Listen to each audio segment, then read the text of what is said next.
ونستغفره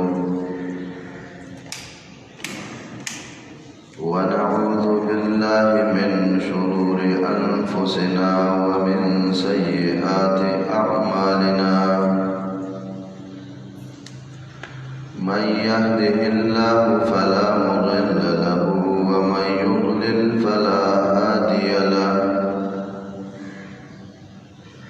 وأشهد أن لا إله إلا الله وأشهد أن محمدا عبده ورسوله من يطع الله ورسوله فقد رشد واهتدى ومن يعص الله ورسوله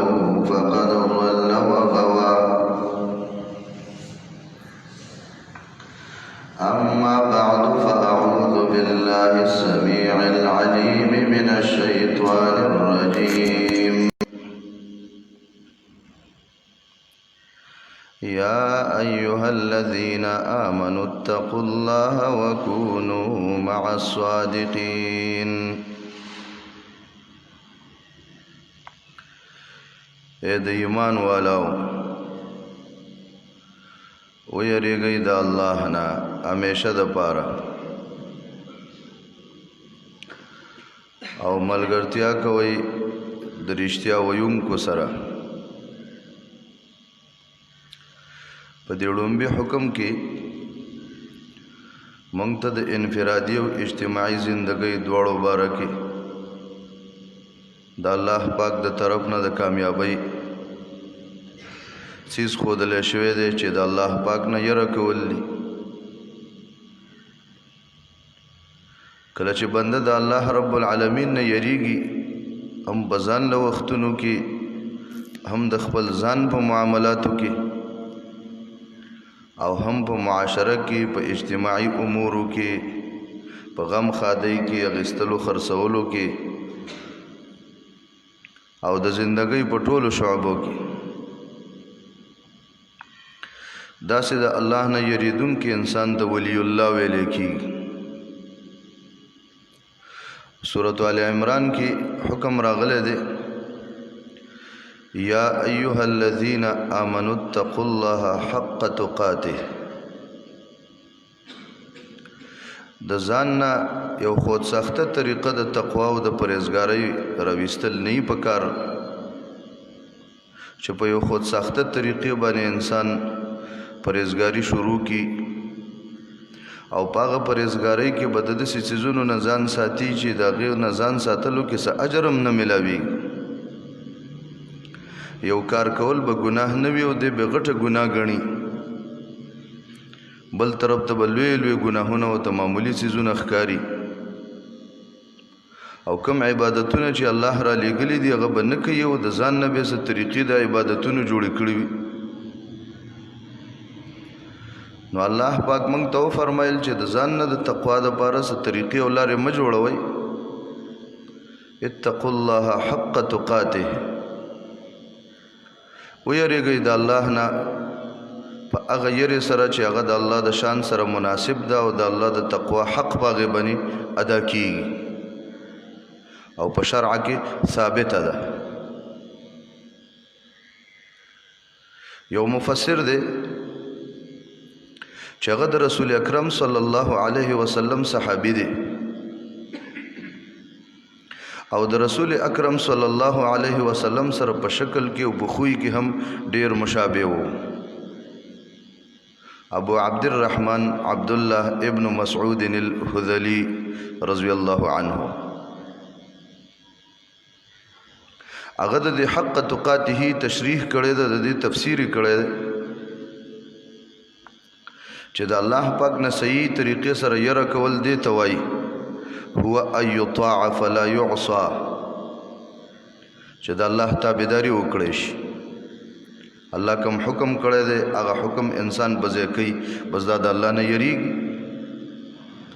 او د الله نافرمانی ونه کړی شي د ګناهونو د ځانو ساتلو نو تا د الله نه یره وکړه ويذكر فلا ينسى او الله همیشه د پر یاد کړی شي او الله پاک ير نه کړی شي پزړه کې د الله هر وخت کې یاد وي که انسانانو سره ناستې خو د زړه نظر دی په الله پاک باندې وي او په ژبه باندې م الله یادې په غم کې م یادې خوشحالۍ کې م یادې الله ير نه کړی شي د الله ير کول هم دا دي انسان باندې غم راشي بیا ورته الله نه یاد ویرم کوي ځانم وهي د شریعت خلاف نور کارونه هم کوي ولې کوي دا خو غم دی که نه چې خادي پې راشي بیا ګډېږي یا ډمان راولي او یا نور د شریعت خلاف کارونه پکې کوي الله ير کړی دی د انسانانو د خوشحالولو کوشش کوي هلک وایي په دې پلاني کار باندې کاکاجي خفه کېږي ماماجي خفه کېږي پلانی خفه نه شي او دا سوچ نه کوي چې الله پاک خفه نه شي په دې واده کې رسول الله صلی الله علیه وسلم خفه نه شي قیامت کې رانه مخ وانړی دا الله رب العالمین نه يرم دادا چې ويذكر فلا ينسى الله پاک یاد اوساتل شي او الله پاک ير نکړي شي ويشكر فلا يكفر او د رب العالمین د نعمتونو شکر ادا کړي شي او داغه ناشکری و نکړي شي په جبه سره پزړه سره الله پاک نه ناراض نشي الله نه مرور نشي ګلمن نشي ناشکری و نکړی شي دا د الله پاک نه صحیح طریقې سره یره کول دي او دا دویم حکم رب العالمین د اجتماعي زندګۍ په باره کې فرمایلی دی وکونو مع الصادقین په خپله رښتیا وایئ او د رښتیا والو سره ملګرتیا کوئ د هغې سره صحبت کوئ د هغې سره مجلسونه کوئ د هغې نه زده کړه کوئ په زندګۍ کې چې ته د چا سره ملګری کېږي نو د صادقینو سره ملګری شه په دې آیت کریمه کې په دې باندې زور لګولی شوی دی چې مؤمن انسان له پکار دا دي چې دا په خپل هم رښتینی وي او ناسته ولاړ هم د رښتیا والا سره وي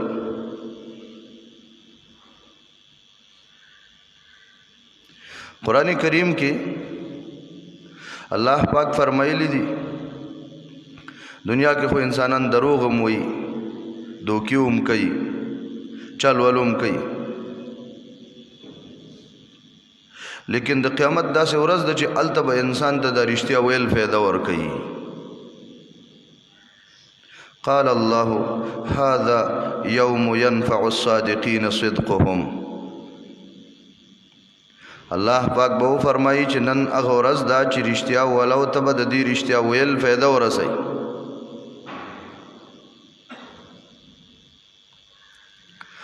او د قیامت په باره کې د جنت په باره کې الله رب العالمین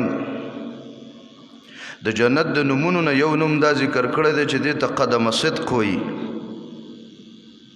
او بل نوم یې ورله ذکر کړی فی مقعد صدق عند ملیک مقتدر جنت ته مقام د رښتیاو او مجلس د رښتیاو ځکه ویلی شي چې دنیا کې د رښتیا ووي عقیده دې هم د رښتیا وه عمل دې هم د رښتیا وو نیت دې هم د رښتیا وو په ژبه دې هم په رښتیاو باندې چلېدلې وه نو جنت په دې میلاویږي او د رښتیاو مجلس ورته بل په دې وجه ویلی کېږي چې هلته دروغ ویل نشته جنت ته داخل شوي نو د دروغو نه محفوظ شوي نه به ته چا ته دروغ وی نه به تا ته څوک دروغ وی هغه د رښتیاو مجلس دی فی مقعد صدق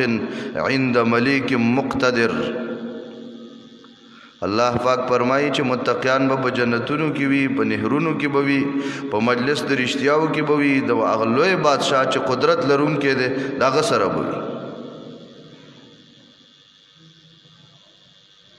رسول اکرم صلی الله علیه وسلم فرمایلی دی بخاری مسلم کی حدیث دی دا عبداللہ ابن مسعود رضی اللہ عنہ پر روایت باندې چې رسول الله صلی الله علیه وسلم فرمای علیکم بالصدق فإن الصدق يهدي إلى البر وإن البر يهدي إلى الجنة. ځان باندې خواري وکئ، ځان مکلف وګرځوئ په دې خبره باندې چې رښتیا ویل به ځان باندې لازم کړي. رښتیا وایا، رښتیا وایا.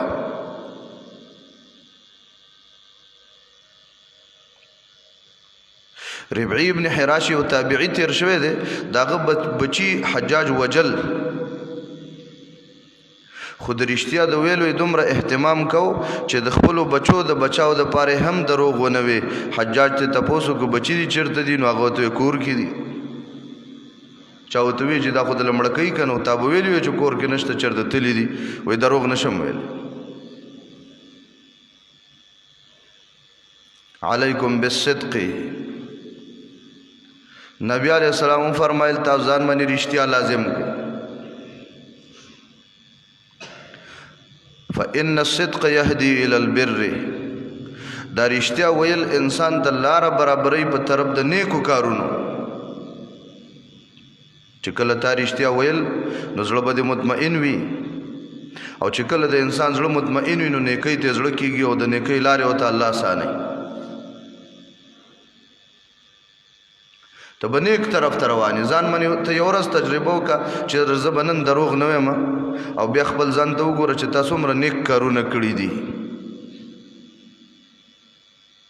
رښتیا وایي، رښتیا چې دي دا خو نه کوي په طرف د نیکۍ باندې.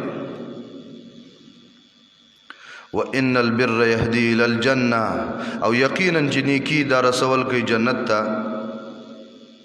حاصل دا شي چې د رښتیا ویل رسول کوي جنت ته په واسطه د نیکۍ باندې.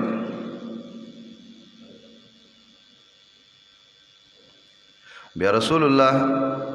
صلی الله علیه وسلم فرمایل چې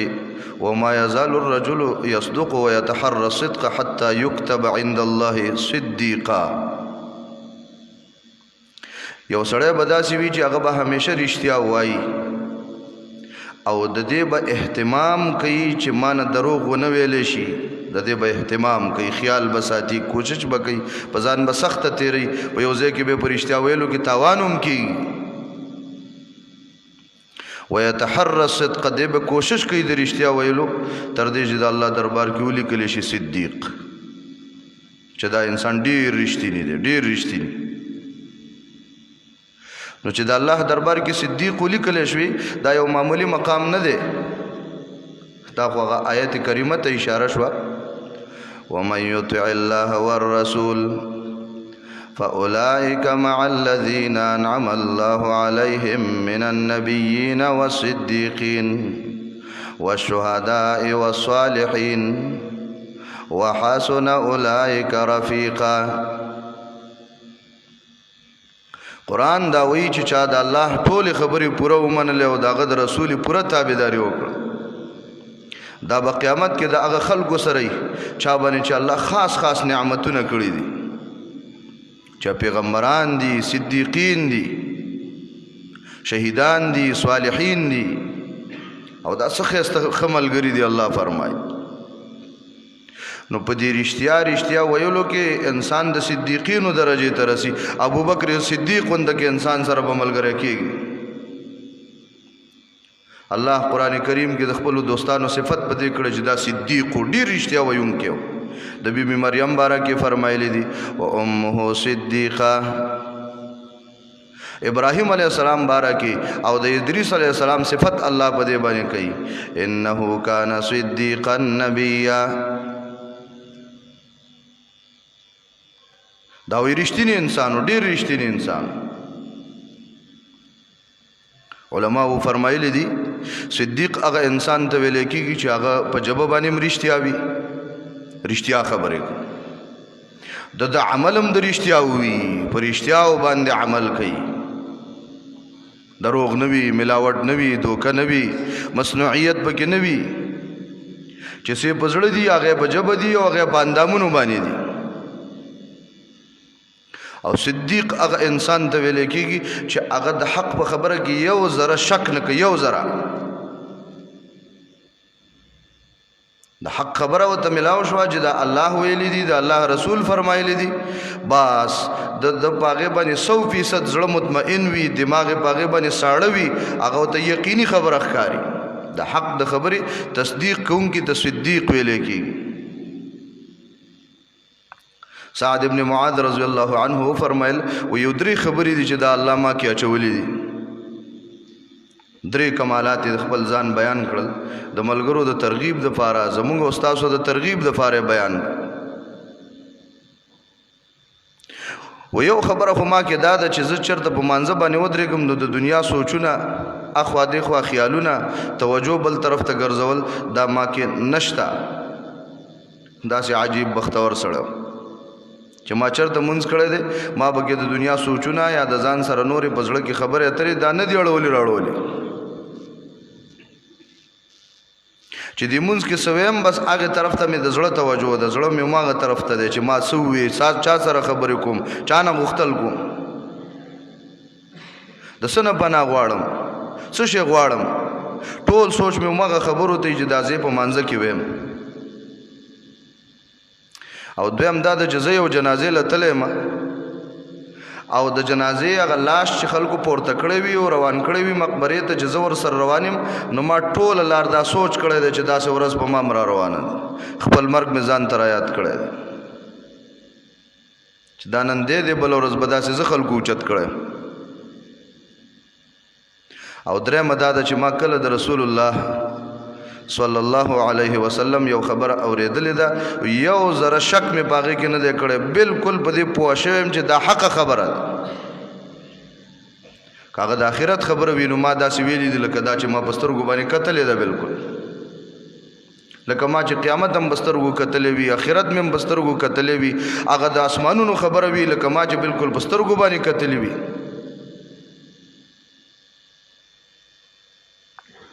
غرض دا عزتمندو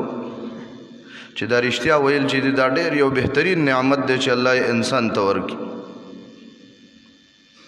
موږ او تاسو ته د دې تلقین دی چې رښتیا به وایو رښتیا به وایو کله چې انسان دروغ نه وایي ډېر ګناهونه داسې دي چې دا د ده نه پاتې کېږي چې ته په ځان باندې دا لازمه کې چې زه به دروغ نه وایم یو انسان د دې نه بغیر خو بیا غلا هم نشي کولی چې غلا کوي خو ضرور به دروغ پکې وایي شراب نشي څکلی بله غلطي نشي کولی قتلونه نشي کولی یوازې د دروغو نه چې د ځان ساتلو ته به د ډېرو ګناهونو نه په دې باندې بچ شي ځکه زموږ ښکلي پیغمبر صلی الله علیه وسلم فرمایلي دروغو نه ځان ساتئ ځکه دروغ رسول کوي ګناهونو ته او ګناهونه رسول کوي جهنم ته او یو سړی به بار بار کوشش د دروغو کوي د الله دربار کې به ولیکلی شي چې دا ډېر سخت دروغجن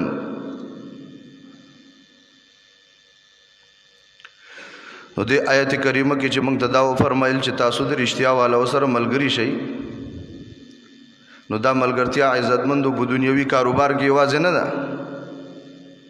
یوازې دا نه ده چې ته ټماټر اخلي نو د هغه دکاندار نه واخله چې هغه رښتیا وي او دروغ نه وي دا رښتینولي په دین زده کولو کې هم ضروری ده د هغه عالم نه دین واخله د هغه عالم سره ملګرتیا وکړه چې کم دروغ نه وي د ټماټرو په خرڅولو کې دروغ ویل جرم دی خو د دین په بیانولو کې او د فتوی په بیانولو کې او د مسلې په بیانولو کې او بر سر منبر دروغ ویل دا دغه نه بدرجه زیات لوی جرم دی دا زموږ آخرت خرابوي وکونوا مع الصادقین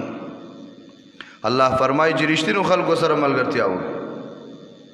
هغه عالم هغه مربي هغه واعظ سره ملګرتیا کوه دغه درس او دغه بیان ته غوږ دا او دغه نصیحت ته غوږ دا چې هغه رښتینې خبرې کوي د دروغو کیسې درته نه بیانوي منګړت خوبونه نه بیانوي بې سنده واقعات نه بیانوي داسې قصې درته نه بیانوي چې د هغې څه فایده نه وي بعضې واعظان به تا ته داسې د زبرګۍ قصې بیان کړي چې ته به په خپل ذهن کې بالکل مایوس شي چې یاره داسې زبرګي او داسې نیکي دا خو زمونږ دپاره د سره ممکن نه ده داسې خو موږ نشو کولی داسې سم مسائل ته نه بیانوي چې ستا د زندګۍ کې تاله فایده درکړي او په هغې باندې ستا اصلاح وشي، خو داسې د زبرګۍ خبرې درته وکړي چې د هغې ټول زبرګۍ خلاصه څه ده؟ د هغې خلاصه دا ده چې تا ته اوري چې ته جنت ته نشي تللی، ځکه چې ته دغه شان زبرګي نشي پیدا کولی په ځان کې، دومره ګرانې ګرانې خبرې درته وکړي او بیا درته وایي چې جنت ته ځې نو بس زما غونده کې عالم صاحب چې دی یا زما غونده کې پیر صاحب دا په خېټه باندې موړ ساته او د قدر عزت کوه او په ده باندې خرچې کوه، ته به په دې طریقه باندې جنت ته ځې، په دغه بله لار باندې ته جنت ته نشي تللی. د هغې د زبرګۍ د بیانولو ټوله خلاصه دا وي. د دې وجې نه عزتمندو زموږ دا دین چې دی دا موږ ته په سندونو باندې را رسېدلی،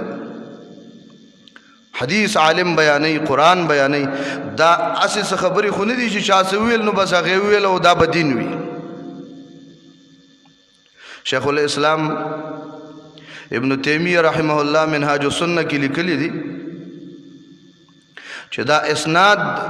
دا د اسلام او د امت د خصوصیاتو نه یو خصوصیت دی. زمونږ د نبی یو خبره دا مونږ ته په سند باندې را رسېدلې ده، د صحابه کرامو خبرې د هغې اقوال د هغې افعال دا مونږ ته په سند باندې را رسېدلې دي. یو سړی به دروغ وایي نبی علیه السلام داسې فرمایلی دي، پلانی صحابي داسې کړي دي، مونږ به د هغې سند ګورو، علما د هغې سند ګوري چې دا خبره د چا نه اورېدلې شوې ده،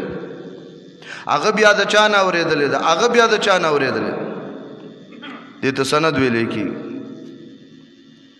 بیا د دې سند په لاره کې د اهل بدعو کتابونه هم شته، د مبتدعینو کتابونه هم شته. هغوی په دې دین کې بیا دا خیانت کړی دی چې یو روایت د دوی په فایده باندې راځي یا په سند کې یو راوي د دوی د ډلې سړی دی نو که هغه ډېر غلط سړی دی نو هم دوی صفتونه کړي دي او که هغه روایت ډېر کمزور هم دی نو هغه دوی مضبوط ثابت کړی دی. او کوم چې حق فرس علما دي، سلف علما دي، د هغې په لاره باندې تلونکي رستني علما دي خلف، د هغې عدل و انصاف دا دی چې که یو عالم یو راوي د دوی د ډلې سړی دی په یو روایت باندې د دوی هغه دعوه ثابتېږي او دوی پې مضبوطېږي نو هم چې یو روایت ضعیف وي نو دوی ویلی دي چې دا حدیث کمزوری دی او دا پلانې راوي کمزوری دی. مشهور محدث تیر شوی دی عبدالرحمن ابن مهدی رحمه الله، هغه فرمایلی دي اهل العلم یکتبون ما لهم وما علیهم واهل البدع لا یکتبون الا ما لهم. کم چې د علم خاوندان دي نو هغه خبره هم لیکي چې کم د دوی په فایده باندې ده، هغه هم لیکي چې کم د دوی په نقصان باندې ده، او اهل بدع صرف هغه لیکي چې هغه د دوی په فایده وي او چې کومه د دوی په نقصان باندې وي نو هغه نه لیکي. یوازې دا د حدیثو دا د سند علم په دې کې عزتمندو که تاسو د محدثینو دا احتیاط وګورئ چې د علماو څومره احتیاطونه کړي دي په یو یو ټکي کې چې د نبی علیه السلام په حدیث کې چېرته مانه خطایي ونه شي، مانه خیانت ونه شي، یو ټکی پکې زه د ځان نه داخل نه کم یا یو ټکی پکې د ځان د طرف نه زه کم نه کم. د دې دپاره د علماو دا کم راویان چې هغې ته رجال الحدیث ویلی کېږي دا احادیث چې د چا په ذریعه مونږ ته را نقل شوي دي نبي علیه السلام نه صحابو اورېدلي دي، د هغې نه د هغوی شاګردانو بیا د هغوی شاګردانو د دې سندونو چې علماو کم تحقیق کړی دی په عدل سره، په انصاف سره او په حق ګویۍ سره، د چا سره نه زیاتې کړی دی او نه د چا په حصه کې کمې کړی دی. دومره دوی د عدل نه کار اخیستی دی چې کله به دوی کتلی وي چې یو عالم دی یو راوي دی چې هغه د استاد نه حدیث نقل کړی دی او دا راوي د تقوا او د عبادتونو په اعتبار سره ډېر عابد انسان تیر شوی دی، لیکن باغه کې دا نقصان دی چې داغه د حافظې طاقت کمزور دی، حدیث صحیح نشي یادولی یا د حدیث الفاظ داغه نه ګډوډ کیږي یا د حدیث دا د روایت رجال نمونه داغه نه ګډوډ کیږي. نو داغه محدثینو کمالم ذکر کړی دی او بیا یې ورله دا نقصانم بیان کړی دی ویلی دی چې دا نیک سړی دی خو روایت د قبول نه دی یا په دې وجه چې دا سیء الحفظ دی یا په دې وجه چې د په هر چا باندې اعتماد کړی دی او د ضعفاو نه روایتونه کړي دومره د عدل نه دی محدثینو کار اغست دومره په عدل سره بیا جرح کړی دی چې یو راوي داسې وي چې په هغه کې سنازه دروغ موجود دي او بل یو سړی کې دروغ زیات موجود دي نو هغه د پاره خپل لفظ استعمال کړی دی چې دا زیات دروغجن دی او د پاره خپل لفظ استعمال کړی دی دومره ویلی دي چې دا دروغجن دی زیات دروغجن یو ته نه دی ویلی کټی ته سنډا نه دی ویلې او سخی ته غوی نه دی ویلې چې څومره په یو راوي باندې کلام شوی دی څومره په هغه کې کمزوري موجود ده هماغه عمره بیان کړی دی او د علماو د دې دین د حفاظت د پاره د قرآن او حدیث د محفوظ ساتلو د پاره بیا په دې کې د خپل پردي فرق نه دی کړی په علمي مسایلو کې د عالم دا حق دی زما به پلار وي